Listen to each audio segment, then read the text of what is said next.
I don't have any children of my own, so I dote on my 4-year-old niece Danielle as if she was my own. One day I hope to be the cool aunt she can trust with those problems that she can't talk to her mom about for fear of being punished. I fully expect to be the one she comes to with questions when she sneaks her first sip of beer. I can almost see it. Ew, Aunt Josie, why do adults drink this? It's gross. Danny is my brother Roberto's daughter. Her mother Sarah is a good mom, but she has anxiety and gets overwhelmed. So I get called to come pick up Danny and take her out so her parents can have a beer and a few quiet hours to catch up on their Hulu shows.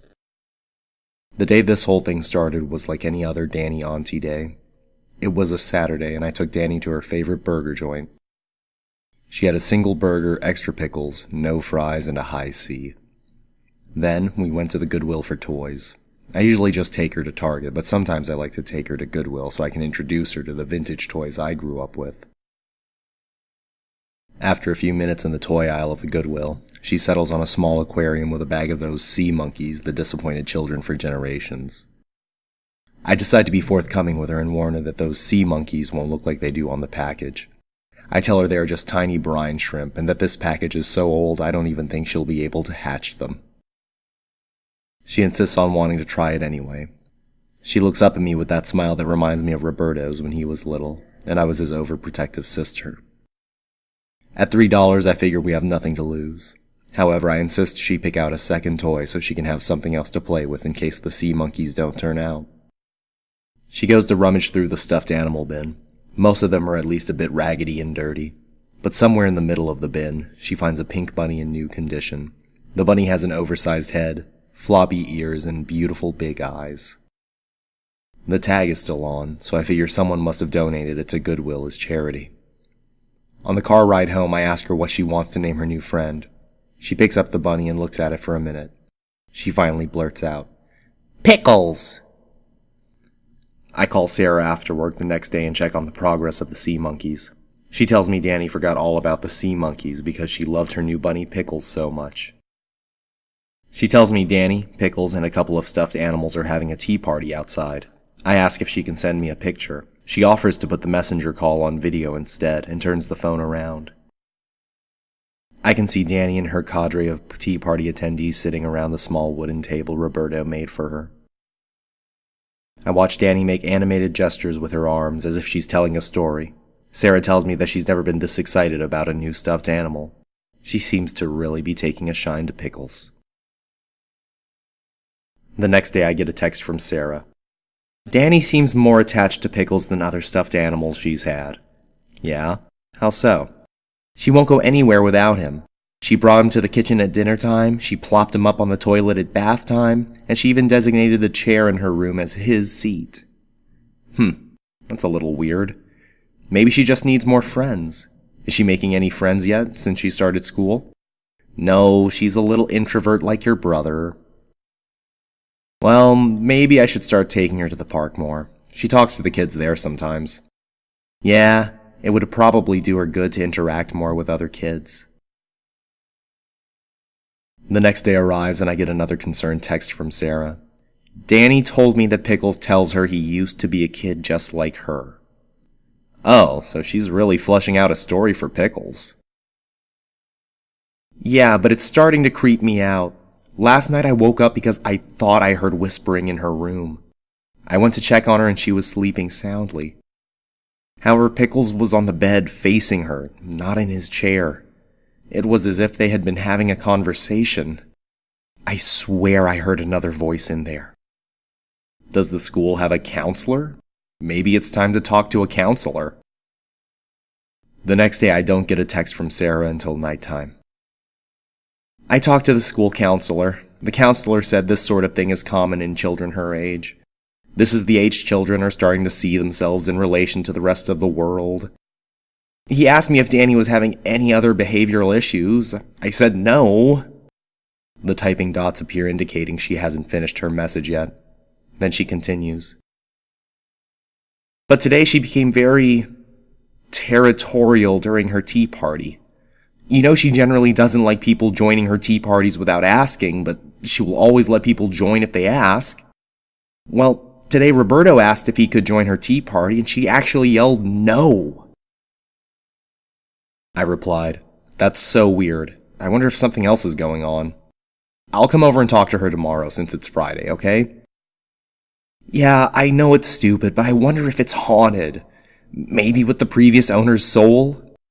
Lol, I highly doubt that. "Well, I want to throw the damn thing away, but she's so attached to it. I need to tread carefully." Friday arrives and I drive over to talk to Danny after work.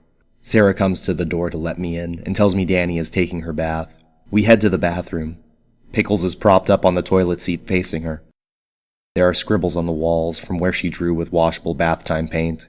She sees me and exclaims excitedly, "Aunt Josie!" There's a little stick figure girl, a little stick figure boy, and a crudely drawn red bunny. There is no pink color in her paint palette, so I assume the bunny to be Pickles. I look over at Sarah, who has now sat down on the bathroom floor. She shrugs and looks at me with a look of surrender.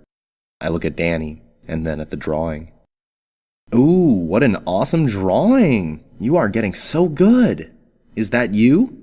I point to the brown-haired stick figure. "Yep, I wanted to draw my green bow, but I don't think I can." "That's okay, I can draw it for you. But first, tell me about the rest of the drawing. That's Pickles, right?" I point to the bunny. "Yep, and that's the boy that lives inside Pickles," as she points to the stick figure boy.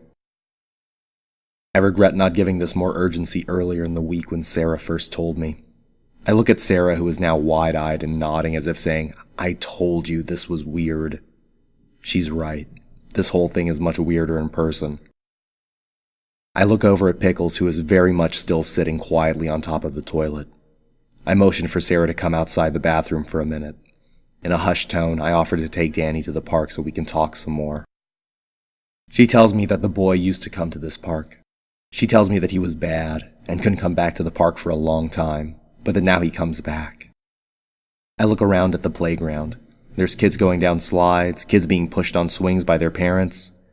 Nothing looks out of the ordinary, but I suddenly get the distinct feeling we are being watched.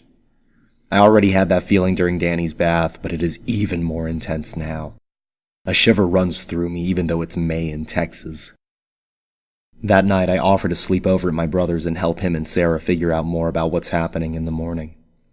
They give me a pillow and a thin blanket, and I lay down on the couch to sleep.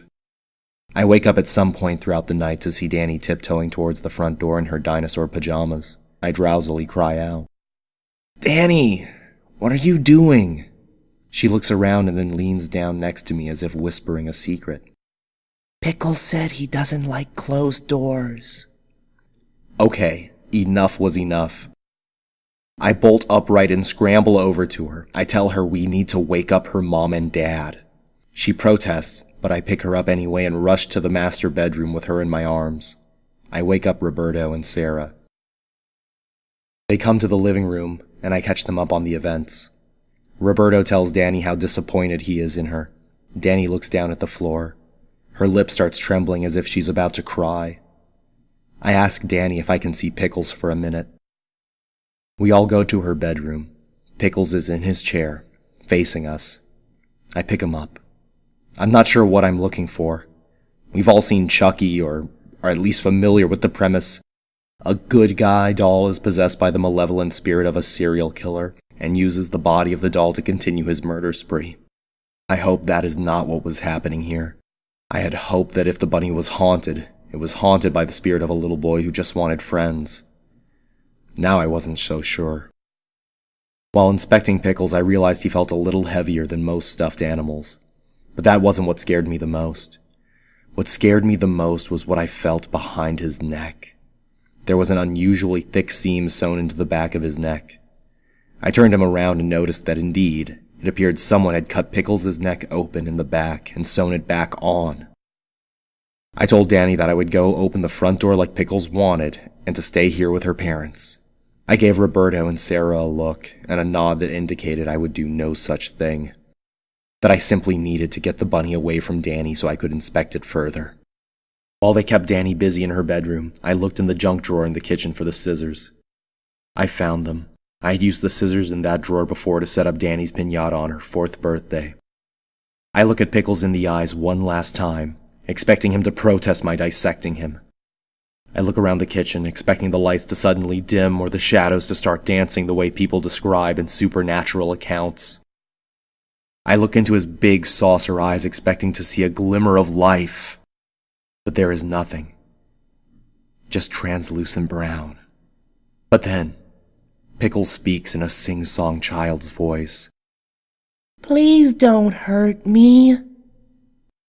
I drop Pickles as if he suddenly burst into flames and burned my hands. I look down at Pickles' crumpled form on the linoleum floor. I'm going to finish this for Danny's sake. I bend down, hands still shaking, and pick up Pickles. I take a deep breath and gently cut through the seam with one hand. I push Pickles' head forward with my other hand to get a look inside. What I found inside made me scream holy shit out loud. We called the police. Update. I am paraphrasing what the police told us. The electronic components inside Pickles amounted to an array of tiny surveillance equipment. A camera behind his right eye, a microphone, a speaker, a GPS tracker, and powerful batteries to keep the components going for several weeks. The equipment took dedication to assemble, but it was all cobbled together from parts that could be readily obtained at friesandnewegg.com at a reasonable cost. If you were proficient with a Raspberry Pi and Arduino, you could assemble this. They believe the person responsible for planting the hacked bunny at Goodwill had been grooming Danny, in preparation for taking her on Friday night when she went to unlock the door. This was worse than some possessed doll. I could have dealt with some evil spirit attaching itself to a stuffed bunny. I could have tracked down the vendor of the bunny, ordered one that looked exactly like Danny's and replaced it while her parents distracted her. Then I would have taken this cursed bunny to the boonies with some friends and burned it in a bonfire over prayers to every god known to man. Who needs possessed dolls when technology has enabled human monsters to inhabit objects? This monster didn't need to lure my niece with promises of candy into a windowless van, because I inadvertently invited the monster into my brother's house myself. This sick fuck knows where my brother and his family live now. He knows the layout of their house, he knows their habits and schedules. I know what you're thinking, and yes, the police did trace the last ping between Pickles and the device that had been used to control Pickles' electronic components. They found the tablet in a garbage can at the park where I like to take Danny. It had been wiped of any prints and smashed. There was nothing in the way of any data that could identify the most current owner. The tablet was bought secondhand. I imagine the story will be picked up by the media soon, so why bother writing it down on Reddit? I'm writing this down in case the media fails to release an important fact. The app used to monitor the camera inside Pickles has folders for other cameras, possibly installed in other stuffed animals throughout the city. It was the same for the audio apps. The reason Danny believed a child inhabited Pickles is because Pickles alternated between speaking in an adult and a child's voice. This is what haunts me the most. Is that child still out there? How much was live and how much was recorded? I hope this guy is long gone from our city now. I would prefer it if he left the state, but I do worry he will try to pull this off somewhere else. I also worry about this being a ring operation, so that even if they caught him, one of his accomplices will try to come for Danny one day when they think we've forgotten. We won't forget. Always inspect used toys. Please. Thank you for listening. That was Pickles by Reddit user MarLouTheDark. If you enjoyed this narration, please leave a like and maybe hit the subscribe button if you're so inclined. Thank you again for listening.